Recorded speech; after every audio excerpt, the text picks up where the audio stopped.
तीसरे चरण का मतदान खत्म हुआ। अब बात करते हैं उत्तर प्रदेश के अगले चरण की, यानी चौथे चरण की, जिसके लिए पूरा जोर लग रहा है। सियासी दलों ने पूरा जोर लगाया हुआ है। चौथे चरण की हॉट सीट की बात करें तो हर किसी की नजर रायबरेली पर टिकी हुई है, जो कांग्रेस का गढ़ है। लेकिन मौजूदा विधायक अदिति सिंह इस बार बीजेपी के टिकट पर सियासी रण में उतरी हुई हैं।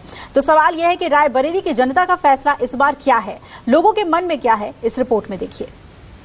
आप सभी को प्रणाम करना। अब 22 से 24 घंटा बिजली आती है या नहीं आती है? रायबरेली यूपी के उस शहर का नाम है जिसकी हर गली में नेता रहते हैं, जिसके चौक चौराहों पर सरकारें बनाई और गिराई जाती हैं। रायबरेली के नाम के आगे वीवीआईपी लगा क्योंकि रायबरेली की तारीख में गांधी परिवार की सियासत लिखी है। लेकिन इस वक्त रायबरेली फतेह करने के लिए हर पार्टी जान फूंक रही है।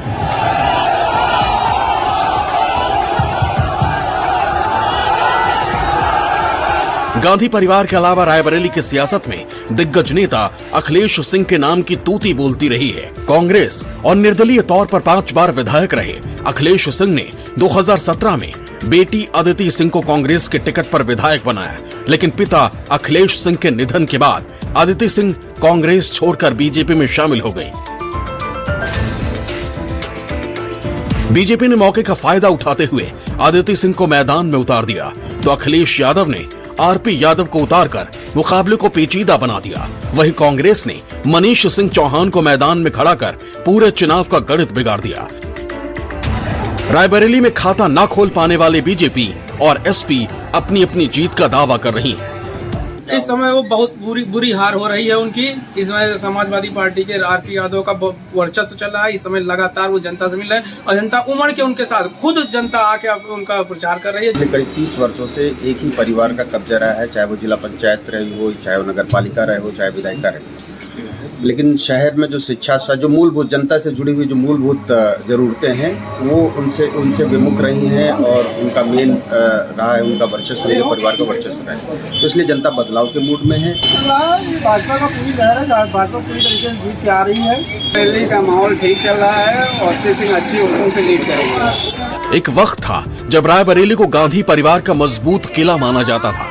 2019 में मोदी लहर में कांग्रेस अमेठी हार गई थी, लेकिन रायबरेली से सोनिया गांधी को नहीं हिला पाई थी। जहाँ तक रायबरेली का प्रश्न है तो रायबरेली में तमाम बीजेपी की तमाम लहरों के बावजूद यहाँ से हमेशा सोनिया गांधी जीत करके संसद में जाती रही हैं और विधानसभा में भी कम, जब भी एक अच्छा यहाँ से कद्दावर नेता पहुंचा है तो रायबरेली की जनता ने तो कांग्रेस के ऊपर अपना विश्वास हमेशा जताया है। रायबरेली सदर सीट पर भी हमेशा से गांधी परिवार का दबदबा रहा है। रायबरेली विधानसभा सीट पर 1967 से कांग्रेस का कब्जा रहा है। इस सीट पर 10 बार कांग्रेस ने जीत हासिल की। 2017 में भी रायबरेली सदर से कांग्रेस को जीत हासिल हुई। ऐसे में कांग्रेस इस बार भी अपनी जीत की दावेदारी ठोक रही है। 5 सालों में एक भी कोई विकास नहीं किया है। इस बार फाइट तो करेंगे लेकिन उम्मीद तो नहीं लगती। हम लोग चाहते हैं कि रायबरेली का विकास हो। लोगों को अभी भी ऐसा लग रहा है कि रायबरेली को लोग कांग्रेस का गढ़ समझते हैं और इसलिए यहाँ पर भाजपा कोई काम करेगी नहीं। इस बार परिवर्तन होगा और उस परिवर्तन में समाजवादी पार्टी और कांग्रेस में कोई भी बाजी मार सकता है। रायबरेली पर एक छत्र राज करने वाली कांग्रेस का 2017 में अच्छा प्रदर्शन नहीं रहा। इस वक्त रायबरेली में बीजेपी का बोलबाला है। रायबरेली की 6 विधानसभा सीटों में 3 सीटों बछरावा, सरेनी, सलोन पर बीजेपी का कब्जा है, तो 2 सीटों हरचंदपुर और रायबरेली सदर में कांग्रेस का हाथ मजबूत है। वहीं 1 सीट ऊंचाहार में समाजवाद का झंडा ऊंचा है। हालांकि कांग्रेस से जीते दोनों विधायक हरचंदपुर से राकेश सिंह और रायबरेली सदर से अदिति सिंह बीजेपी में शामिल हो गए। ऐसे में यूपी की सियासत में कांग्रेस में जान फूंक रही प्रियंका गांधी के लिए रायबरेली बड़ी चुनौती बन गई है। रायबरेली की जंग बीजेपी और एसपी के बीच बन गई है।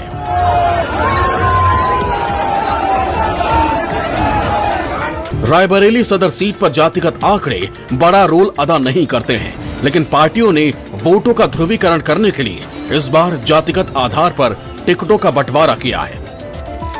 रायबरेली सदर विधानसभा सीट पर दलित 32%, पिछड़ी जाति 30%, सामान्य जाति 26% और मुस्लिम 12% वोटर हैं। रायबरेली की सियासत इस वक्त बेहद पेचीदा नजर आ रही है। बीजेपी और एसपी के बीच जहां रायबरेली में नाक की लड़ाई बन गई है, वहीं कांग्रेस के सामने वजूद बचाए रखने की जंग है। ऐसे में रायबरेली किससे अपना नेता चुनेगी? रायबरेली से अनुभव स्वरूप यादव, न्यूज़ 24। अब आपको ऐसी खबर दिखाते हैं जिसे सुनकर आपको यकीन नहीं होगा। वाराणसी के चुनाव मैदान में खड़े एक ऐसे शख्स का पर्चा खारिज हुआ जो जिंदा नहीं है। ये बात सुनने में अजीब जरूर है, लेकिन हम जिस संतोष की कहानी आपको दिखाने जा रहे हैं वो बेहद हैरान करने वाली है। इस रिपोर्ट में देखिए आखिर वाराणसी की सियासी फिजाओं में कैसे एक नाम हर जुबान पर आ गया है।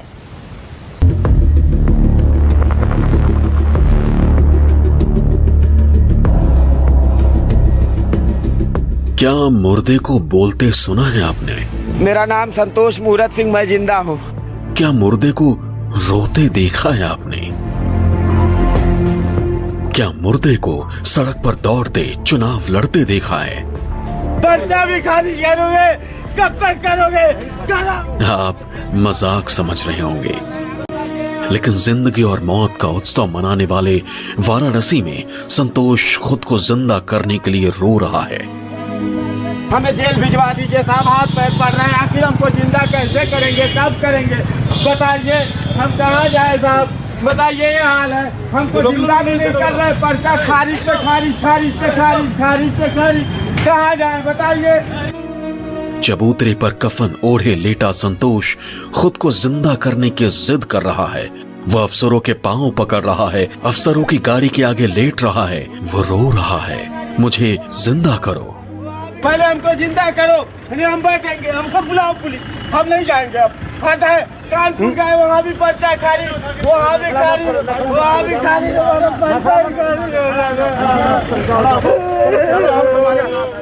21वीं सदी के डिजिटल इंडिया के सिस्टम ने संतोष की जिंदगी के कागज पर मौत लिख दी, जिसके बाद से संतोष सिर्फ और सिर्फ ये साबित करना चाहता है कि सांसों ने उसका साथ नहीं छोड़ा है। सिस्टम के कंधों पर खड़ा होकर संतोष चीख रहा है, मुझे जिंदा करो। मेरा नाम संतोष मूरत सिंह, मैं जिंदा हूँ। संतोष जी, क्या हुआ है? आपने किस क्षेत्र से आवेदन किया था और अभी हुआ क्या है? ये शिवपुर विधानसभा से साहब हमने नामांकन भरा था, इससे पहले भी हम भरते आ रहे हैं पर्चा, लेकिन हमारी जिंदगी तो खारिज किए ही है साहब ये लोग, हमारा पर्चा भी खारिज पे खारिज किए जा रहे हैं। हम तमाम जद्दोजहद के बाद भी हमको जिंदा घोषित नहीं किया जा रहा है। लेकिन जब सिस्टम के कानों तक आवाज नहीं पहुंची तो संतोष ने खुद को जिंदा साबित करने के लिए चुनाव लड़ना शुरू किया, और इस चुनाव में संतोष की कहानी हर किसी की जुबान पर चढ़ी है। इस बार के चुनाव में संतोष ने कानपुर और वाराणसी के शिवपुर विधानसभा से पर्चा भरा, लेकिन खारिज हो गया।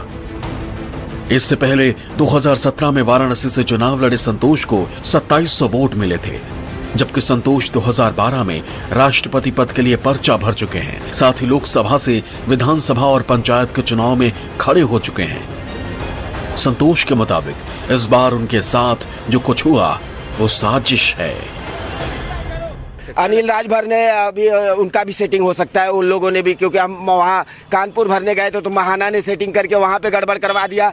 यहाँ पे लोग जो सत्ता में है बने हुए वो नहीं चाहते हैं कि मुर्दा जिंदा हो। कब से चुनाव लड़ रहे हैं? कितनी कहाँ पर्चा दाखिल किया और कहाँ लड़े हैं? हम 2012 से जो है कि अनिश्चितकालीन जो है कि नामांकन, धरना, प्रोटेस्ट, आंदोलन ये सब करते आ रहे हैं साहब। राष्ट्रपति का इंडिया डेवलपमेंट प्रेसिडेंस रेसिंग 2012 हमने राष्ट्रपति का भी नामांकन भरा 2012 में, वो भी खारिज हो गया। फिर उसके बाद लोकसभा, विधानसभा सब कर रहे हैं, सब खारिज। में भी आपने भरा था, वो एक्सेप्ट हुआ था? हाँ, एक्सेप्ट हुआ था साहब। वाराणसी के छितौनी के रहने वाले संतोष मूरत सिंह राजस्व विभाग की फाइलों में स्वर्गवासी हैं। राजस्व अभिलेखों के मुताबिक मुंबई ट्रेन ब्लास्ट में संतोष मूरत सिंह की मौत हो चुकी है। मुंबई में अभिनेता नाना पाटेकर के कुक रह चुके संतोष के मुताबिक पाटीदारों और रिश्तेदारों ने मिलकर फर्जी तरीके से उनका मृत्यु प्रमाण पत्र बनवाकर उसकी 12 एकड़ जमीन और मकान पर कब्जा कर लिया, जिसके बाद से संतोष आज भी सिस्टम से अपने जिंदा होने के सबूत मांग रहा है। राजस्व विभाग वाराणसी सदर तहसील में रेवेन्यू स्टॉप में मुझे डेट दिखाया गया है 2003 में। मेरे चचेरे ताऊ काका भाई अजय सिंह, नारायण सिंह, चेतनारायण सिंह, दुर्गा सिंह, इन लोगों ने जो है एफिडेविट लगाया। लापता missing last Mumbai train bomb blast में संतोष मुहूर्त सिंह मर चुका है और 13वीं करके मेरे हिस्से की 12.5 एकड़ जमीन अपने नाम करा लिए। वोटर आईडी और आधार कार्ड रखने वाला संतोष अपने माथे पर लिखी मौत मिटाने की जंग लड़ रहा है। कैसे करेंगे, कब करेंगे, बताइए, हम कहाँ जाए साहब, बताइए। लेकिन आज तक राजस्व विभाग की फाइल में मुर्दा दर्ज संतोष जिंदा नहीं हो पाया। वाराणसी से पीयूष आचार्य, न्यूज़ 24। जिंदा करो, हम बैठेंगे, हमको बुलाओ। वहीं यूपी में चौथे चरण का घमासान जारी है और सबसे ज्यादा नजरें टिकी हुई हैं लखीमपुर खीरी पर। तो ये वही लखीमपुर खीरी है जहां एक हादसे ने किसान आंदोलन को एक नई दिशा दे दी और फिर केंद्रीय मंत्री अजय कुमार मिश्रा उर्फ टेनी सवालों के घेरे में आ गए। न्यूज़ 24 आज इसी में आने वाले निघासन विधानसभा पहुंचा है और यहां का चुनावी गणित क्या कहता है और मतदाता क्या सोचते हैं, ये जानने की कोशिश की हमारे संवाददाता प्रशांत गुप्ता ने। देखिए।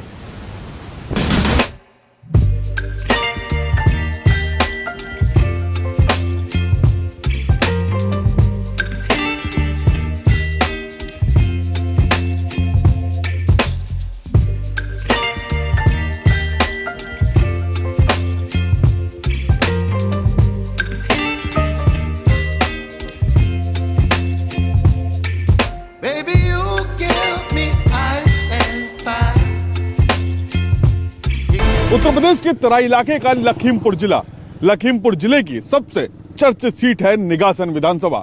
ये वही विधानसभा क्षेत्र है जहां पर किसान आंदोलन के दौरान केंद्रीय गृह राज्य मंत्री के बेटे पर किसानों को जीप से रौंदने के आरोप लगे। इन आरोपों की गूंज 2022 के इलेक्शन में चुनावी मंचों से सुनाई पड़ रही है। कृषि प्रधान निघासन क्षेत्र में किसानों के क्या मुद्दे हैं, क्या तुकनिया कांड इस बार चुनाव को प्रभावित करेगा? वहीं राजनीतिक पार्टियों से उतरे उम्मीदवार एक दूसरे को किन मुद्दों के आधार पर राजनीतिक चौसर में घेरने की तैयारी कर रहे हैं, ये सब हम निघासन विधानसभा में जानने की कोशिश करेंगे। यूपी में चौथे चरण की सबसे हॉट सीट है निघासन। लखीमपुर खीरी में पड़ने वाले इसी निघासन से केंद्रीय गृह राज्य मंत्री अजय कुमार मिश्रा उर्फ टेनी साल 2012 में विधायक बने और फिर 2017 में बीजेपी के राम कुमार वर्मा ने जीत हासिल की। राम कुमार वर्मा के निधन के बाद उपचुनाव हुआ तो उनके बेटे शशांक वर्मा 2019 में विधायक चुने गए। यानी पिछले 3 चुनाव से निघासन का सिंहासन बीजेपी ने जीता और इसी उम्मीद के साथ शशांक वर्मा ताल ठोक रहे हैं। यहाँ से वर्मा जी खड़े हुए हैं, आपके पिताजी भी पहले विधायक थे और उसके बाद अब आप फिर से मैदान में तीसरी बार मेरे ख्याल से चुनाव लड़ रहे हैं। दूसरी बार। तो क्या लगता है इस बार मुद्दे? देखिए, हमेशा से हमारा मुद्दा विकास रहा है। जिस तरह से पिछले 5 साल में हम लोगों ने विकास किया है, उसी विकास को आगे हर जनता में, हर क्षेत्र में, हर समाज में पहुंचाने की हमारी कोशिश है। हालांकि इस बार बीजेपी के लिए निघासन की राह आसान नहीं। किसानों की मौत के बाद हुए आंदोलन से समीकरण बदले नजर आ रहे हैं और इसीलिए तिकोनिया कांड के सवाल पर कन्नी काटी जा रही है। चर्चित मुद्दा है वो है टेनी जी के बेटे का और किसान आंदोलन के समय में जो घटना हुई थी उसका जमानत पर बाहर आ रहे हैं। क्या आपको लगता है कि चुनाव में इस बार वो मुद्दा आपके लिए मुसीबत या फिर आपके लिए रोड़ा बन सकता है? देखिए, ये कोर्ट में मैटर है, इसके बारे में मैं कुछ भी बोलना नहीं चाहूँगा। वो ऐसा मुद्दा कौन सा है जो आप अपने 5 साल की सबसे बड़ी कामयाबी के तौर पर पेश करेंगे? देखिए, भारतीय जनता पार्टी का जो हमारे एक प्रत्याशी के रूप में आदरणीय मोदी जी और योगी जी और हम लोग की स्वयं की जितनी भी योजनाएं हैं विकास की, सबको लेके हम लोग जाना चाहते हैं और जा रहे हैं और हमको रिस्पांस भी वैसे ही मिल रहा है जनता की तरफ। निघासन को किसान बाहुल्य इलाका माना जाता है और गन्ना भुगतान हमेशा से चुनावी मुद्दा रहा है। इलाके में 4 गन्ना मिल है, कई प्राइवेट क्रशर भी हैं। बावजूद इसके गन्ना किसान समय पर भुगतान के लिए दर भटकने पर मजबूर है। क्या मुद्दे हैं आप लोगों के इस बार और क्या आप लोगों की समस्याएं हैं? समस्या ना, गन्ने पेमेंट मिलते थे टाइम से नहीं, और गन्ना यहाँ बीघे में 1 एकड़ में 150 कुंटल निकलता है, तब भी पेमेंट नहीं मिलता है। 14 दिन में वादा किए थे और 14 महीने में नहीं दे पाए। तो थोड़ा मुद्दा रहेगा कि इस बार चुनावों में मुद्दा रहेगा क्या कि दोनों का इसमें चल रहा है माहौल जो इस हिसाब से वही इसमें। क्या लॉ एंड ऑर्डर अच्छा हुआ? जाति धर्म से ऊपर उठ के राजनीति हो रही है कि जाति धर्म पे राजनीति हो रही है? पेमेंट सर होता नहीं यहाँ पे। लोग अपना गन्ना प्राइवेट फैक्ट्री में मतलब डालते हैं, क्रेशर पे डालते हैं। लोग ज्यादा परेशान, पेमेंट नहीं होता, खेत की जुताई उताई डीजल खर्चा नहीं हो पाता है। इसी परेशानी से लोग अपना गन्ना जो सस्ते दामों में बेचते हैं क्रेशर पे। निघासन विधानसभा में 3.25 लाख से ज्यादा वोटर हैं, जिनमें दलित करीब 1 लाख, मुस्लिम 48,000, मौर्य 40,000, ब्राह्मण 25,000 और यादव 20,000 के आसपास हैं। यानी दलित और मुस्लिम गठजोड़ खेल बना सकता है और बिगाड़ भी सकता है। इसी समीकरण को ध्यान में रखते हुए समाजवादी पार्टी ने आर.एस. कुशवाहा को उम्मीदवार बनाया है, जिन्होंने हाल ही में हाथी छोड़कर साइकिल की सवारी की है। वो अब हाथी पे सवार थे, लेकिन अब साइकिल पे। इस बार जो पहले साइकिल पे सवार थे वो हाथी पे सवार हो गए। तो अदला बदली का गेम क्या है? ये राजनीति में जातीय समीकरण का गेम है या फिर कुछ और? देखिए, जाति समीकरण तो है, लेकिन समाजवादी पार्टी के साथ 100 समाज के लोग हैं, इसलिए कि जो बेसिकली आरक्षण का मुद्दा है वो समाजवादी पार्टी आरक्षण को बचा सकती है। बाकी कोई पार्टी भाजपा को हराने की स्थिति में नहीं है। समाजवादी पार्टी एकमात्र पार्टी है जो भारतीय जनता पार्टी को हरा सकती है। अगर नहीं हराएंगे, लोग नहीं चेते, तो फिर ये लोग आरक्षण भी खत्म कर देंगे जो BC-SC को मिला हुआ है। कभी निघासन विधानसभा सीट पर कांग्रेस की तूती बोलती थी, मगर अब समाजवादी पार्टी मौका तलाश रही है। बॉर्डर इलाका होने के चलते निघासन में बाढ़, रेल लाइन और सड़क कनेक्टिविटी, आवारा पशु, अस्पताल, डिग्री कॉलेज, रोजगार और महंगाई चुनावी मुद्दे हैं। कई सालों से लंबित पचपेड़ी घाट पुल भी यहाँ का ज्वलंत मुद्दा है। क्या मुद्दे हैं इस बार चुनावों में? क्या लगता है युवा को? युवा क्या सोच रहा है इस बार? यहाँ का युवा काफी डेवलपमेंट हुआ है पिछली सरकारों में, लेकिन कुछ काम लंबित पड़े हैं, जैसे पचपेड़ी घाट पुल, पोस्टमार्टम हाउस, मुंसिफ कोर्ट हमारे वहाँ नहीं चालू है। हम लोग किसी सरकार का कोई दोष नहीं देते हैं, लेकिन काम लंबित हैं। कोई सरकार आए, काम शुरू करे, बस यही हम लोगों की। रोजगार तो मिलना ही चाहिए। सारा युवा घूम रहा है, पर अभी जो है कोरोना काल में जो अभी शायद अगर जो लॉकडाउन लग जाएगा तो उससे जो है कई दिक्कतें हो सकती हैं। बहुत लोग जो है बाहर गए हुए हैं, शायद फिर जो है वो वापसी आना पड़े, तो इससे दिक्कत तो वही है। डीजल पेट्रोल बहुत महंगा है। बिजली मुक्त कराएं और कर्जा की माफी कराएं, इसलिए सरकार बनाने की अवसर है। निघासन में क्या लोगों के पास में रोजगार के साधन हैं या नहीं? नहीं है, साधन नहीं रोजगार के। सन 2018 के बाद कोई आर्मी की भर्ती नहीं आई है, ठीक है, और हमारी लोग तैयारी बहुत तगड़े से थी, लेकिन अभी तक कोई भर्ती नहीं आई। क्यों बदलाव चाहता है युवा? नहीं, बदलाव तो खैर सरकार में नहीं होगा। यहाँ पे है बीजेपी थोड़ा ही है, हैवी है। निघासन की इस लड़ाई को बीएसपी ने त्रिकोणीय बना दिया है। 2002 में निघासन से विधायक रहे R.A. उस्मानी बीएसपी के उम्मीदवार हैं। वो इस चुनाव में विकास और किसान का मुद्दा बनाकर विनर लाइन पार करने की जुगत में है। तो निघासन विधानसभा में एक कांड हुआ था जीप से कुचलने वाला, वो किसानों का बड़ा मुद्दा बना। इस बार चुनाव में मुद्दा है? चुनावी मुद्दा तो है ही है, किसानों की समस्याएं तो हमने आपको बताया। मैं बात कर रहा हूँ उसकी, जिसमें केंद्रीय राज्य मंत्री के बेटे के ऊपर आरोप लगा गाड़ी से कुचलने का, वो मुद्दा है कि नहीं है? मुद्दा है, वो तो मुद्दा है ही है। मुद्दा क्यों नहीं है भाई? ये तो किसान विरोधी सरकार ही है, क्योंकि ना तो गेहूं का पेमेंट किया जो सरकारी रेट है 2,000 रुपये, ना धान का पेमेंट किया जो सरकारी रेट है 2,000। औने पौने दामों में बिचौलियों ने, पूंजीपतियों ने उसको लूट लिया धान और गेहूं को। गन्ना का भी भुगतान नहीं हुआ है, पिछले साल का भुगतान नहीं हुआ, इस साल का क्या कहेंगे आप?